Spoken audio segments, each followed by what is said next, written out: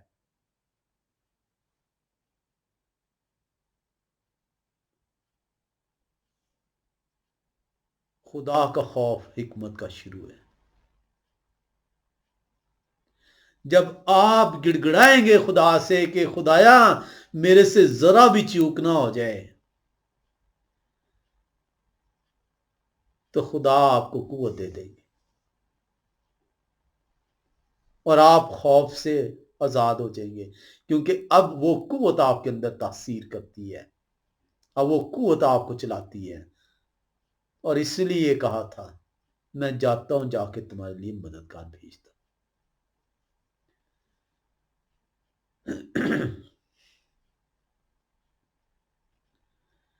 کلام خدا ہمیں بیان کرتا ہے کہ اژدہا کون ہے، وہ عورت کون ہے۔ میں وقت دیکھ لوں پھر دیکھتے ہیں کہ ہم بچے کو بھی دیکھ لیں۔ بچے میرے خیال میں آج ہمارے پاس وقت نہیں ہوگا اس بچے کے لیے، ہم اگلی دفعہ بچے کو دیکھیں گے اور اس کے بعد دیکھیں گے کہ یہ عورت، اژدہا اور بچہ جو ہے جو اس پیشن گوئی میں ہے۔ یوحنا رسول کی انجیل 12ویں باب، مکاشفہ کی کتاب 12واں باب اور پہلی 5 آیات میں یہ کس طریقے سے ہمیں یہ سکھائے گا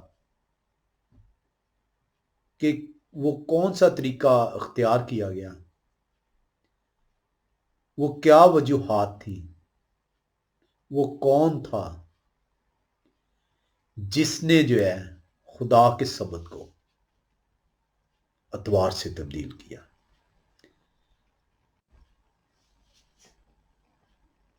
خدا ہمیں توفیق بخشے کہ ہم اس پاک دامن عورت کے مانی ٹھہریں جو خدا کی پاک کلیسیا ٹھہرائی جائے گی، جس کو مہین کتانی لباس دیا جائے گا، جس کے بدن میں نہ کوئی جھری ہوگی